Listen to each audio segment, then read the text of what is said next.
This one out of Las Vegas, Nevada. There's a proposal to get the city's homeless off the street. It's actually going to be voted on tomorrow. If passed, it would be a crime to be homeless. They're saying people cannot sit or lie down in certain parts of the city. If they are charged, arrested, they're facing a fine of $1,000 or 6 months in jail. This defies logic, because to me, if you have $1,000, you're probably not going to be homeless. But let's talk to one of our friends at our affiliate, KSNV in Las Vegas. John Treanor is standing by. Oh, there you are, John. I'm sorry. This proposal, again, the very core of it, how do you charge somebody a $1,000 fine if they are homeless? What's behind this? Yeah, a little background for you, Tamron, and thanks for having me. Of course. Las Vegas, like cities across the country, are dealing with chronic homelessness. We're top 10 in the nation for the number of homeless people on our streets. The city and our mayor, Carolyn Goodman, have built a place they call the Courtyard. It's a literal courtyard. They've blocked off a street. They've put all homeless services in that one area.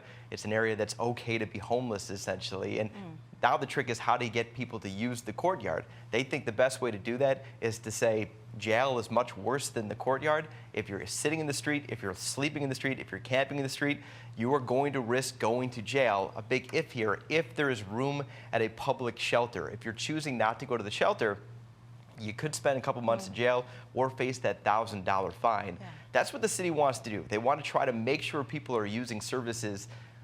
They are choosing punishment as the other option here. Well, John, I'm curious, because so many of the nation's homeless are people with mental health issues. I lived in Chicago, where it'd be 30 below zero, and they couldn't get people to go into the shelters because they did suffer from mental health. What are critics saying there regarding this proposal, and what kind of support does it have at this point? Yeah, well, first of all, they believe it has the votes to pass if it were to pass today. It's going to a vote tomorrow, so that's the key. But we've talked to a lot of advocates to end homelessness. We've talked to a lot of homeless people themselves, and what they'll say is this does nothing to address the reasons for chronic homelessness. You mentioned it. 50% of homeless people, that's the estimate, have mental illness. As many as 7 in 10 of them are self-medicating with drugs or alcohol. We have a real problem with affordable housing in our city. Again, something that happens across the country. Evictions are up as soon as the housing market goes up, and the housing market is up. So more people are on the street, more people are dealing with mental illness. There aren't enough mental health facilities for them. What advocates are saying is find more options for them, find more houses for them, find more services for them to pull them out of homelessness. Hey, John, and the other thing is punishing them for being homeless. And an important note here, you can ask. Well, I want to bring in this. What if the homeless person has a child? Because we see homeless people. I just saw someone the other day standing out with their child. Are you going to put the child in service? What happens? This is a slippery slope.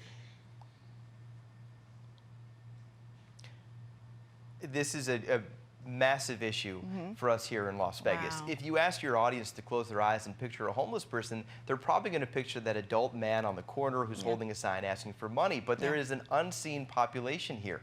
Las Vegas is #1 in the country. That's our distinction for homeless youth in the nation. We have some 15,000 homeless kids in our school district. 2,000 homeless kids are unaccompanied. They don't have parents, they don't have family, they're by themselves. Anywhere from 12 years old to 21 years old. The shelters aren't a place for them, obviously. They need designated places, and for 2,000 kids, there's only 151 beds designed for young people. There's just simply not enough place for them. Families, you don't want them going to these shelters either. You need places for them, and there simply just isn't that here. All right, John, thank you.